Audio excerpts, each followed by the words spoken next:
which Sure.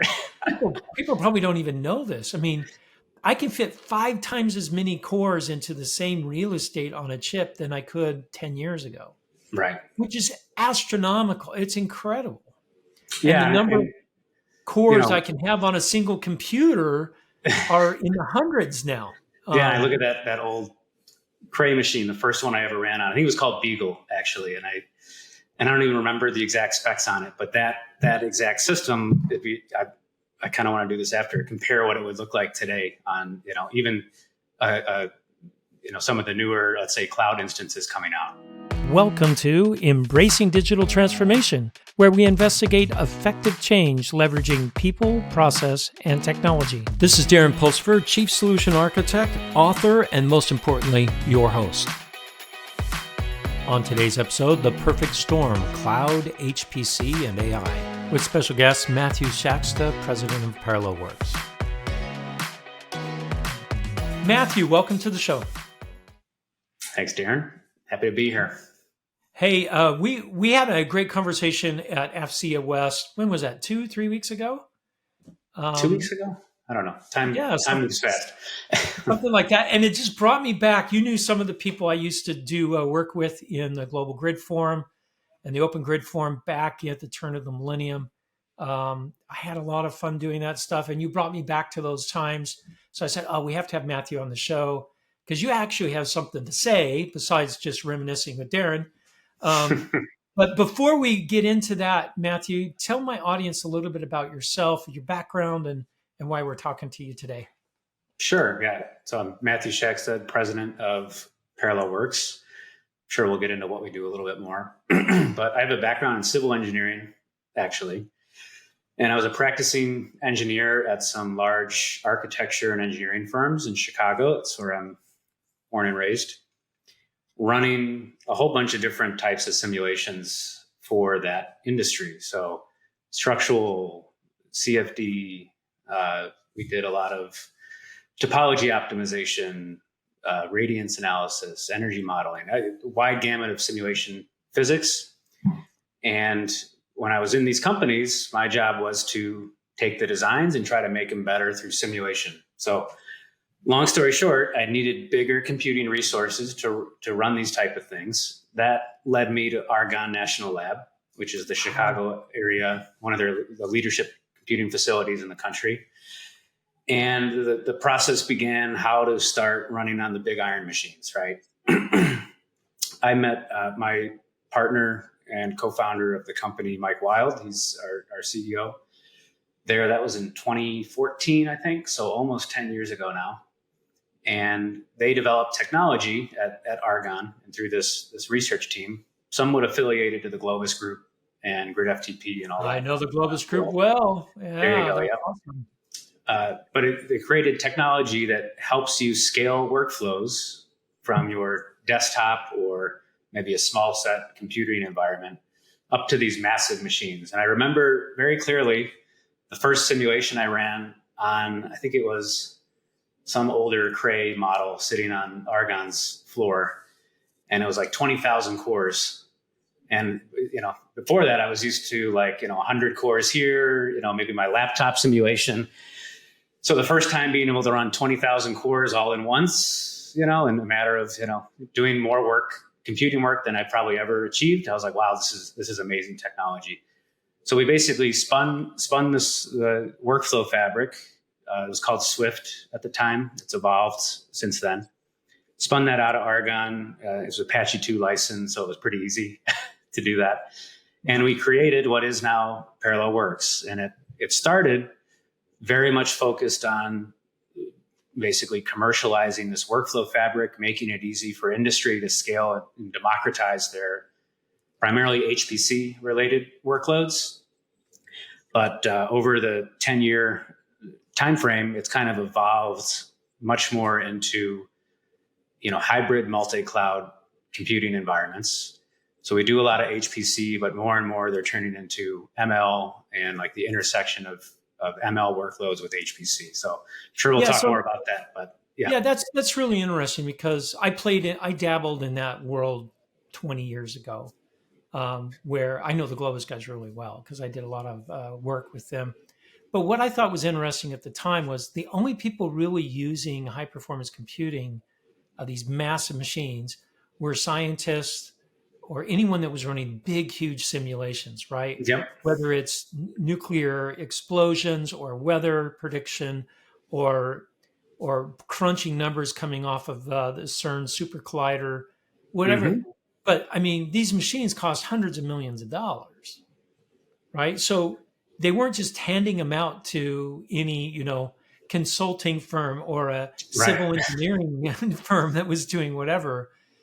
But I think it's interesting because we're back 20 years and now we're back to maybe more people could start taking advantage of these HPC clusters, which now are kind of scattered all over the place. Yeah, and the shape of them has kind of evolved too, right? I mean, conventionally HPC is, and I kind of always think of it as lots of computers working together to solve one big problem, which is where, Right.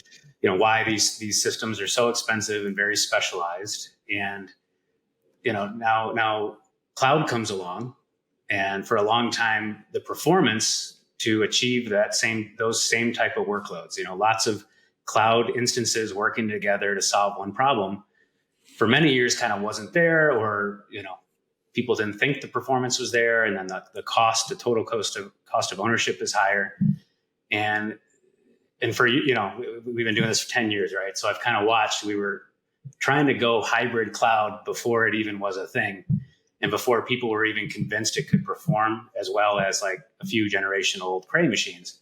And now over the last, maybe 3 or 4 years at least, I've been seeing those things kind of converge, where you can actually show that these cloud resources can be configured in such a way that can compete with, not the latest and greatest, conventional supercomputing machines, but, several generations old, and then the cost of ownership becomes somewhat comparable. So there's like this convergence point where now cloud can offload a lot of what people do on conventional HPC systems.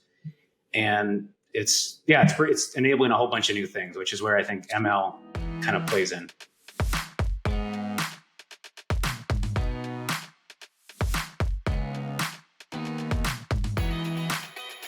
Yeah, before we talk about ML, I think I want to touch on this a little bit. The HPC clusters, I mean, 10 years, you've seen the density go 5x, which Sure. people probably don't even know this. I mean, I can fit 5 times as many cores into the same real estate on a chip than I could 10 years ago, Right. which is astronomical. It's incredible. Yeah. And the number of cores I can have on a single computer are in the hundreds now. Yeah, I look at that old Cray machine, the first one I ever ran on. I think it was called Beagle, actually, and I don't even remember the exact specs on it. But that exact system, I kind of want to do this after, compare what it would look like today on, even some of the newer, let's say, cloud instances coming out. You can just fit a lot. They're much higher, capability than even these machines. So yeah, there's been a lot of movement there.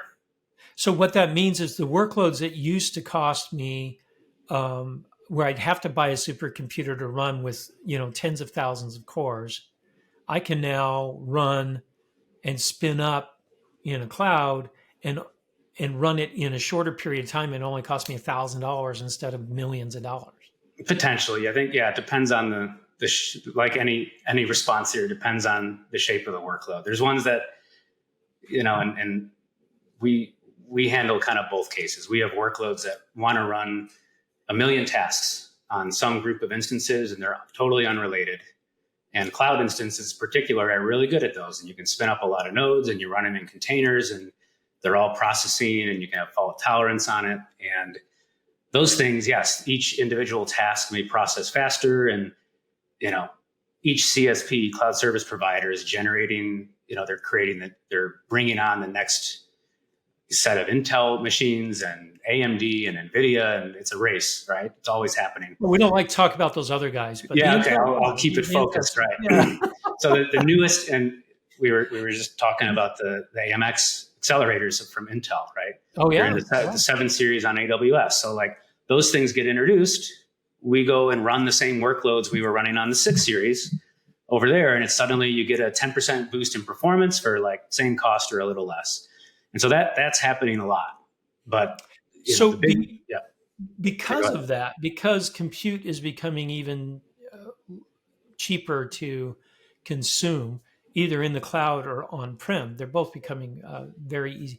That means there's more workloads I can actually run, and the purpose-built machine doesn't really have as much of a play as anymore because they're running so fast. I can run multiple different types of workloads on the same clusters. Is that I would say I think that still is it depends problem, because there's still okay? the class of workloads that need to go even with faster and faster hardware, and maybe one point we'll reach a convergence point, right?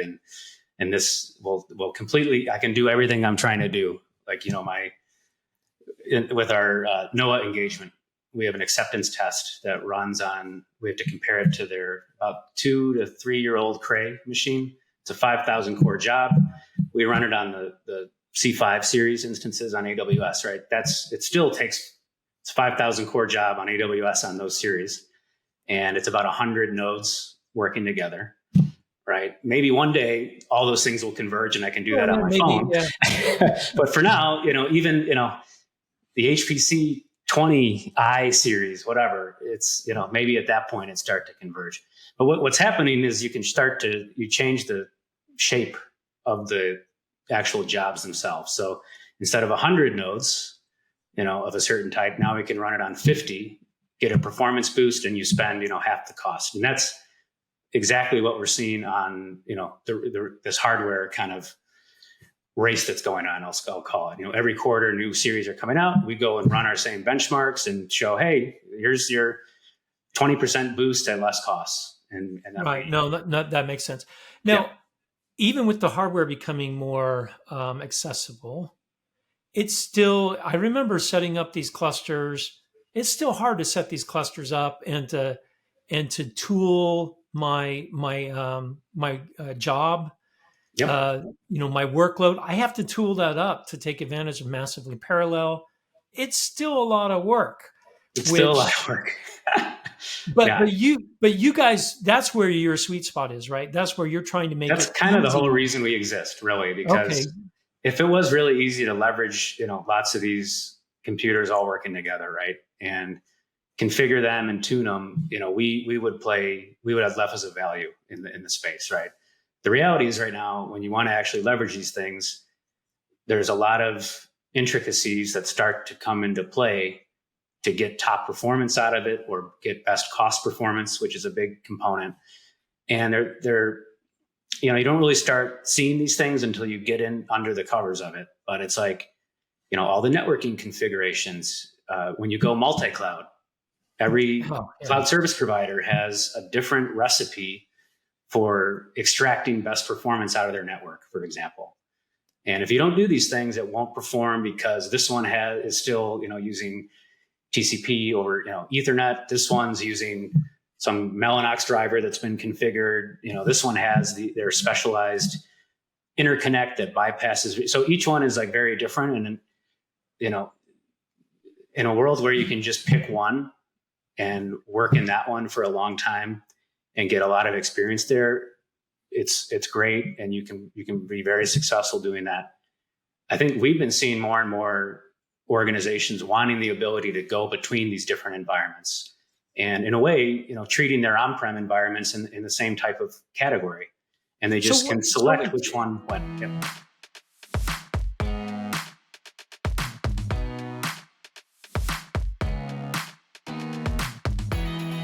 Why would I want to do that? Why do I want to run my HPC workload sometimes on Google, other times on AWS, other times on Azure, or other times on prem? Why have that flexibility? Why not be the master of my own cluster? Because I can control everything in my own cluster. I don't have noisy neighbor problems. I don't have security problems.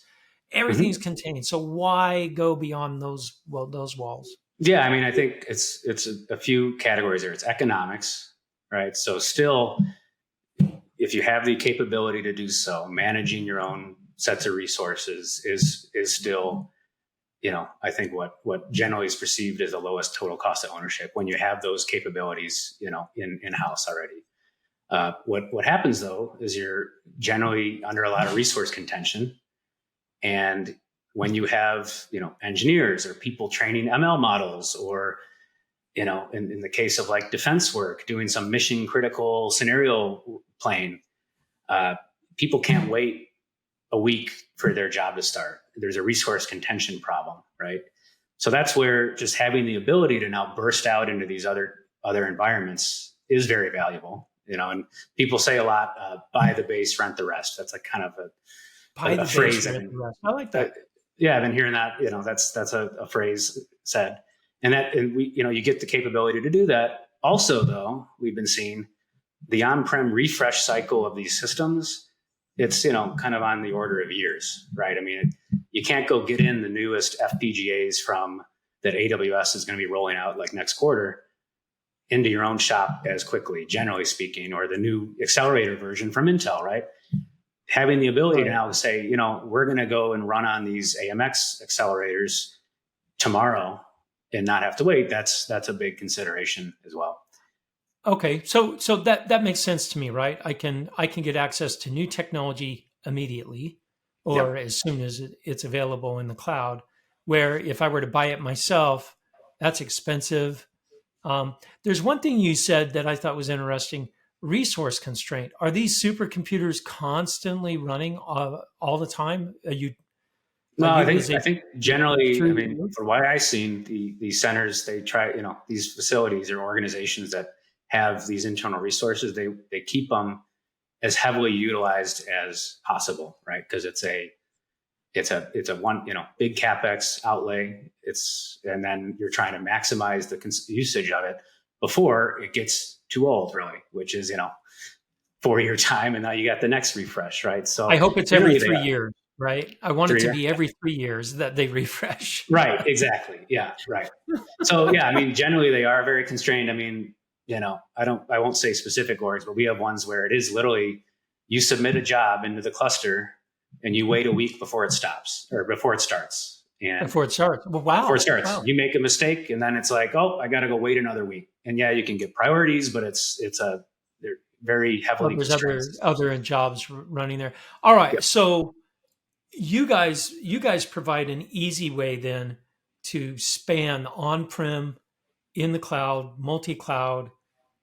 So is that's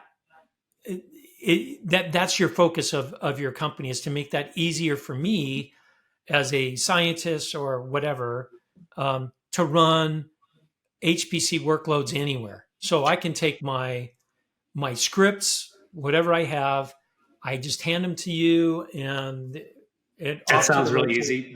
So in theory, yes. In theory. But for us, it even starts at like the organization level. So like an organization and the people that are managing the computing systems within an organization that are even starting to look at cloud, which is everybody's having these discussions now, and many, everyone's in different places on it. We kind of start in that level because we go in and present ourselves as really just like we are a portal for your on-prem systems. We make it easier for your user base to consume your on-prem resources that you have. It's basically, look, the terminal is the old way of accessing these things. We give you a place where your users can get Jupyter notebooks or VDI sessions or do more advanced, data flow, but on your existing resources, right? People have called these things portals for years, and we're an on-prem portal. Some other thing, in this camp, it's like GreenLake by HPE. It's Open On Demand is a big one. That's like the open source version focused on the on-prem side of things. A lot of companies roll their own too. They just yeah. We did when I set up clusters at Cadence Design Systems. Cadence Design Systems, yes, exactly right. Yeah, 5,000 nodes of old machines. We did crazy things. We grabbed all the old machines that people didn't want anymore, threw them all into one big massive cluster, 5,000 machines, and we set up our cluster that way. And we use that. We use every compute cycle we could possibly use every night. Yeah, it Yeah, was I mean, cool. so the concept of a portal is not new. That's And not new. so, Yeah. and even, we do defense work, right? And the HPCMP, the mod program that manages a lot of the unclassified and classified, high performance computing systems, they've been creating portals for those systems for about, a decade or more, like 15, even more. And they're great. You can log into them. You have the ability to get into a terminal very easily. You have the ability to submit simple jobs. So we're kind of like a enhanced supported version of that at the base. But now we layer in this cloud bursting and this kind of, multi-cloud component where, yeah, go ahead. So this is really interesting to me from the perspective of, if I can burst into the cloud, am I taking my individual job that I'm running? It may have several hundred, jobs underneath it. It may have Mm-hmm. it may 5,000 cores. When you say burst into the cloud, am I then running my job across the cloud boundaries, or am I moving my whole job up into the cloud? So there's no contention at all on the on-prem, Very, it's, or can I handle both? that's very workflow specific, I'd say, Oh, okay. Oh, and cool. organization specific, and then it quickly becomes a data gravity issue. Oh, yeah, yeah. Your data is your biggest problem, right? Yeah, because if you start, and we have had customers, right, that do have a workflow that wants to run in our environment, and they want to run some jobs on like their on-prem GPU cluster, for example, or GPU resources, and then they want to take certain tasks of the workflow and run it on like a big AWS, set of resources. And so Right. that truly is like a hybrid workflow, and you're moving tasks between it. And inside of the actual workflow executions, there's the data process, right? You're moving data either explicitly or you're transparently moving it through some type of data mover. And so that does exist. I think more typically we see things where it's like, I'm going to try to run on the on-prem resources when I can, and when I, as available. When I need to, I can just take my workload and point it explicitly to an AWS to a cloud service provider cluster. Yeah. So it is a little bit more like choose one of the sites you want to run on, and get the data there. Yeah, get the data there and then run it over there.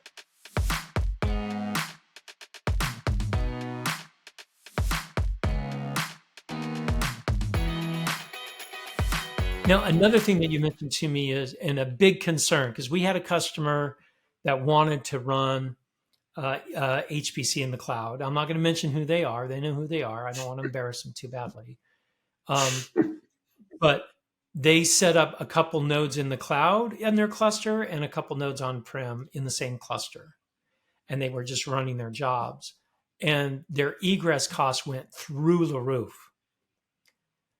Yep. And they ran through their whole budget in like a month, a year's budget in a month on their cloud. So this is where it is very, it's a workload specific kind of conversation, because, and we have similar things. We have groups right now that are spending 50 grand a week on egress costs or something, going out of AWS back to their on-prem data transfer nodes, right? And to me, that's just wasted. They're fine with it, and there's also some things happening in the cloud service provider world now where, some of these cloud services, they're getting rid of egress costs. It's a competition. Oh, yay! Right? You can start, and so now, we have the ability. To go to a site, a cloud service provider, you don't have egress costs, right? You don't have to change everything you're doing through our system, but that's separate. So regardless, though, it still becomes the same conversation. What needs to do you really need to move back the 50 terabytes of data that were generated from your, whatever weather forecast job or something?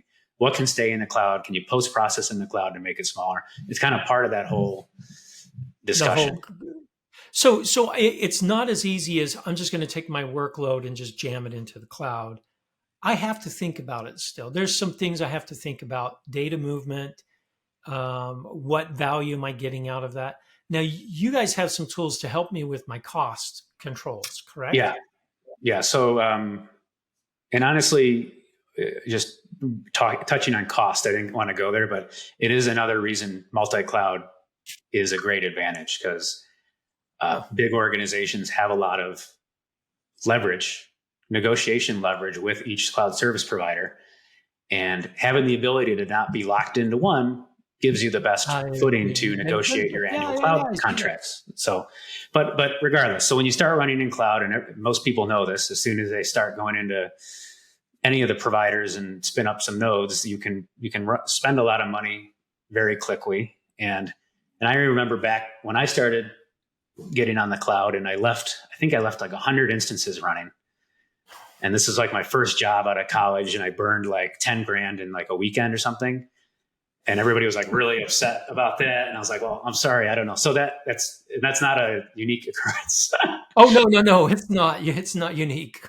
Well, I think we've all and I didn't get fired or anything, but everybody, was watching me much more closer after that. So anyways, cost control is a very important and difficult thing. And a lot of times what we see is these organizations want to put a budget to their cloud spend. And the way that, and each CSP has different ways of managing budget and enforcing limits, but they're all kind of different. And, what we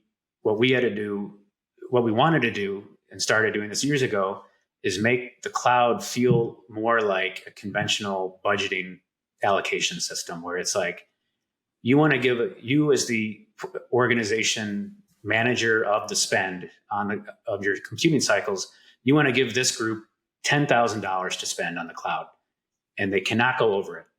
And that actually turns out to be a really difficult problem to enforce in the cloud. And the reason that is, and specifically in the type of workloads we would deal with, which is like HPC and ML, where they're big, lots of computers running for bursty amount of time, short amount of times. What ends up happening now, and I hope this changes at some point. I know some of the service providers have been working on this. You don't get the bills of what you spent for several hours, even up to 24 hours after you incurred the costs, right? So for us, where we have a customer that just spun up, 100 HPC nodes for 2 hours, and they just spent 10 grand, let's say, we won't actually know that for sometimes 4, 8, 12, 24 hours after the fact. So someone trying to enforce a budget of like $10,000 and they just spent that in an hour. And so this is what happened. Like when this was 5 years ago for us or something, when we had this problem happening where we have companies say, we can't go over $10,000. And suddenly at the end of a weekend, they're at $100,000 or something. And they just went over by $90,000 and everybody's freaking out. So what we had to do is create, and again, I hope the service providers roll this out themselves soon, so we don't need to make this. But right now we do. We created what we call a near real time estimate. It's a 3-minute estimate of what your cloud spend is at any given point in time. Generally in your own accounts, because we just orchestrate in your own cloud accounts. And then we have the option to enforce the budgets on that estimate. The estimates we found you'll actually shut down jobs. You'll shut them down. The administrators are able to set up rules, like when you get to a certain percent of your budget, shut down the resources because they're destructive actions. So there's a lot of checks. But we'll actually shut it down and stop the spend. If someone leaves on a huge cluster over, on a Friday night and then they go home, you won't go rack up a $200,000 bill. We'll shut it down kind of instantly. Yeah.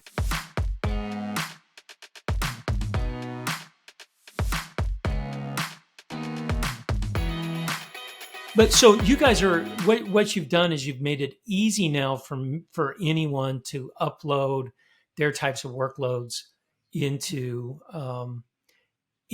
on-prem or in the cloud or even multi-cloud. So you've democratized HPC. Yeah, and you make it sound magical, right? But really, what we're doing is. Yeah, but one layer down on what we're really doing. There's nothing really magic, right? We let our users, like the people that use our platform, create a solution of some kind. So a solution is usually consisting of like scripts. It may be like your Python code to do your, large language model training or something, right? It's some model or some bit of code. We let people load that into a place that packages it up with a little front end form. And, you can give instructions on how to run it. and we just become a job executor for the models that you create. And these things become like shareable entities, right? So they become, this is the democratization part. It's like I made a little, large language model, or even like a spatial or stable diffusion training workflow. And now I want to make that available to the rest of the people on my team. Yeah. Now we make that thing shareable. I can now take that little, it's almost like an iPhone app. And we used to call it that. It's an iPhone app for HPC and ML, right? It's like a little tiny thing that's all packaged up. And now I can share it with the rest of my team or the entire organization, and they can run it without having to like go into a terminal and install all my Python dependencies and everything. It's like a turnkey shareable entity. And we've done that with workloads and clusters and storage and a bunch of different things. Yeah. Because you've made that easy, my brain went directly to AI, right? Because that's where all the money is being spent right now is AI. It is. Right. Yeah. And HPC clusters, they're great. They're great at running because they're massively parallel. They're great at training and doing all these AI ML workloads. You guys have come up with an easy way to define those workloads and make them shareable. You just opened Pandora's box. Yeah, and well, it's interesting you put it that way because we've been very focused on HPC for our entire existence, and it's a niche world, as you've already kind of said, right? Super niche world. But what started happening really over the last several years and we didn't really even think about it, right? It's just what people are using our platform for. They're using our platform to provision a bunch of nodes to do like ML training, or they'll run like our Jupyter lab or Jupyter notebook workloads and just put these on some big, instances in the cloud and do their model development there. It's almost like what Google Colab does. We can do it on more flexible sets of resources. And so we started finding that we're living in this world where people are using our platform for model development, and then this process of scaling their training. I developed my model on a single node, single GPU. Maybe I did it on Amazon or an Azure GPU or whatever, or some, let's say, Intel AMX accelerator. That's what I like to hear right there. Or some Gaudi 3. There you go. Instances. Yeah. And then this process of now moving it to a multi-node problem, multi-node training job, and then a multi-node, multi-GPU training job. It kind of cycles right back into the HPC realm. You need fast networking, you need fast file systems, and then it's really kind of the same thing, honestly. So I think you hit it right on the nose. Anytime I'm going to run any work that spans multiple nodes, HPC, you guys have made HPC easier to use now, so it's an option for me now. Yeah. The shape of those jobs kind of change though, like ML and the AI workloads, those are the actual like scheduling layer. I feel like is kind of evolving there, where it's moving a lot more to containerization and OpenShift or Kubernetes, but they are still, to start scaling the training jobs, they have the same requirements as a conventional HPC. Well, and HPC has been around a lot longer. I know. I worked in the workflow standards group, right? There you go. I was chair of that group for like 3 years. Really? Oh yeah. We learned there that setting up the job and actually running the job was easy. I have 10,000 jobs all doing the same thing. It's all the workflow and moving the data between all of that becomes the hard part. It's the plumbing. It's the plumbing, which is kind of it's the boring pieces, right? But that's kind of what we do. We're like the plumbers of this infrastructure in a way, and just kind of tie it all together to make it easy. Matthew, this has been very enlightening. I really see a great place for Parallel Works in the future, especially around AI ML. I think you guys are in a sweet spot right now. I think a lot of potential. Yeah, and thanks for coming on the show today. This has been very enlightening, and I learned a lot. Yep, great. Thanks, Darren. A lot of good questions. So anytime. Well, hey, and now I'm thinking back to the good old days of the Global Grid Forum and Open Grid Forum and projects I worked on. Oh man, I want to go work on them again. Thanks. Good, Thanks, yeah, I Matthew. can have a beer, talk about those at some point. There you go.